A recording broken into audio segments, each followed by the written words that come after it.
Black Op Radio presents 50 Reasons for 50 Years.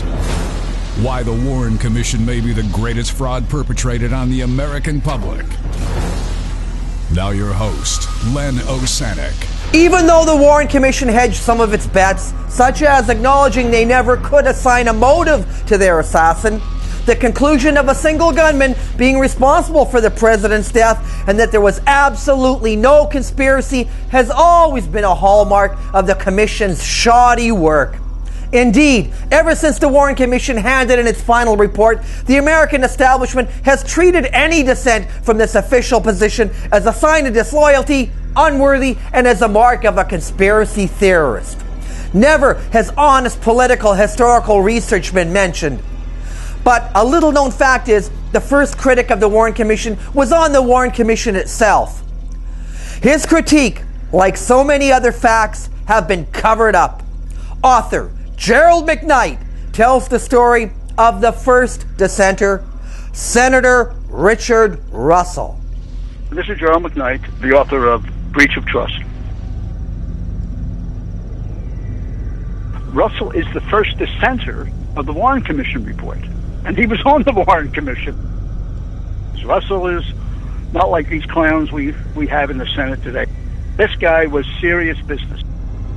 Russell was elected to the upper house in 1933. He was a senior member of the upper chamber and respected by his colleagues on both sides of the aisle. He was even celebrated as the quote-unquote dean of the Senate by Ted Kennedy, who of course had different views than Russell on the civil rights question. He spent a lot of time and energy, unfortunately, in trying to prevent any kind of progress for black people in this country. I mean, he was speaking for Georgia.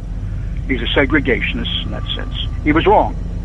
But he was able to work with the Democrats on other issues, and he was highly respected.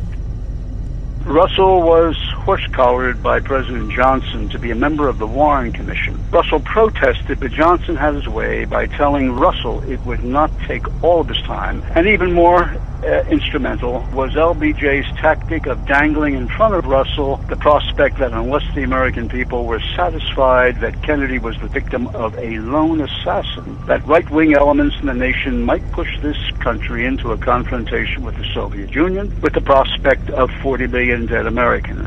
He used that on Russell, he used that on Warren also, who was reluctant. But once Warren got that kind of pitch, he broke into tears and said, certainly, I'll work on the commission. It should be noted that all of LBJ's choices for the commission, after each was waved under Hoover's nose for his approval, none of them, Democrats or Republicans, were supporters and were political allies of President Kennedy.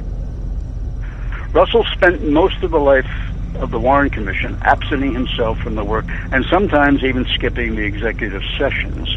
In May, FBI Director Hoover addressed the commission. He was quick to assert that there was, quote, not a scintilla of evidence showing any foreign or domestic conspiracy in the Kennedy killing, unquote. He went on in the same vein, launching a preemptive strike against any future dissenters and critics of the commission and, by extension, the FBI, the commission's investigative arm.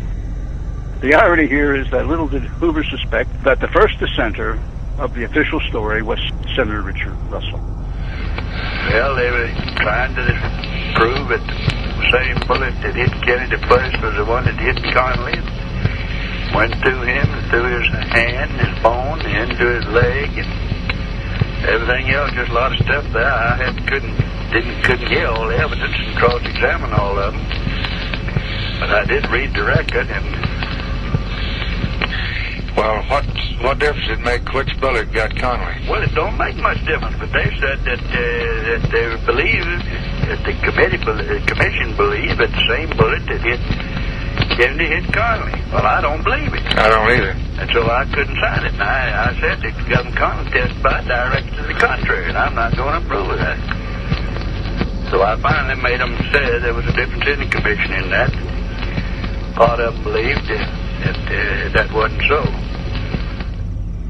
On September 18th, 1964, Senator Russell forced a special executive session of the commission. Russell explained to his commission colleagues that he could not sign a report stating that the same bullet that hit President Kennedy exited his body and went into Connally. This would be part of it, and we recognize essential to the single bullet theory, which was essential to the contention that there was one shooter, and that shooter was Oswald.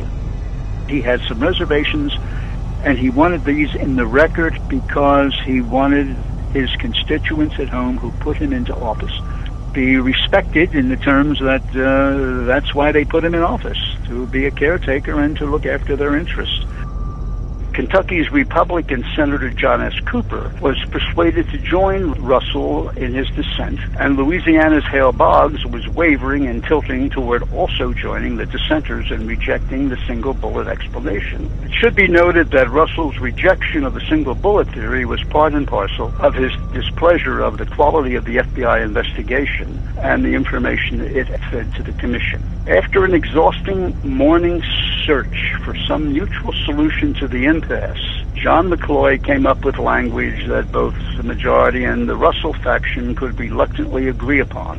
Russell's contention to the single bullet theory was softened to a degree by his insistence that the report include language categorically conceding that Oswald could not have carried out the assassination on his own. While the special September session ostensibly came equipped with stenographers who were presumably recording the session for the record and for posterity, this was all a fiddle. Rankin, and it had to be with Warren's permission, had the whole thing staged, and it was nothing more than an empty performance. Russell was aware that a stenographer was in the room while the commission was in session, but the stenographers were not even bothering taking notes. They were hired by Rankin to deceive Russell. There was, in fact, no record made of the September executive session called by Russell. Harold Weisberg, I was a neighbor of his, one of the early critics of the Warren Commission, and really one of the more successful critics, learned from rumors circulating in Washington that the September 18th session was a fakery. He contacted the National Archives in Washington, D.C. for a copy of the verbatim transcript. He learned that there was no record of any session, just some quote-unquote secretarial business notes about when the commission members could expect copies of the Warren report and other innocuous tripe. When Weisberg showed Russell Archivist Rhodes' letter, Russell was aghast. This kind of suppression was outside his experience on his 40 years in Capitol Hill. He resigned his chairmanship from the Military Affairs Committee and divested himself of his oversight responsibilities on the CIA. He urged Weisberg to continue his work on the Kennedy assassination, and so we have here Russell, who emerges as the first dissenter of the Warren Commission report. He never changed his mind about Oswald as the assassin of Kennedy, but he believed that Oswald had not acted alone. Stay tuned for the next installment as we expose week after week 50 lies the Warren Commission would like you to believe.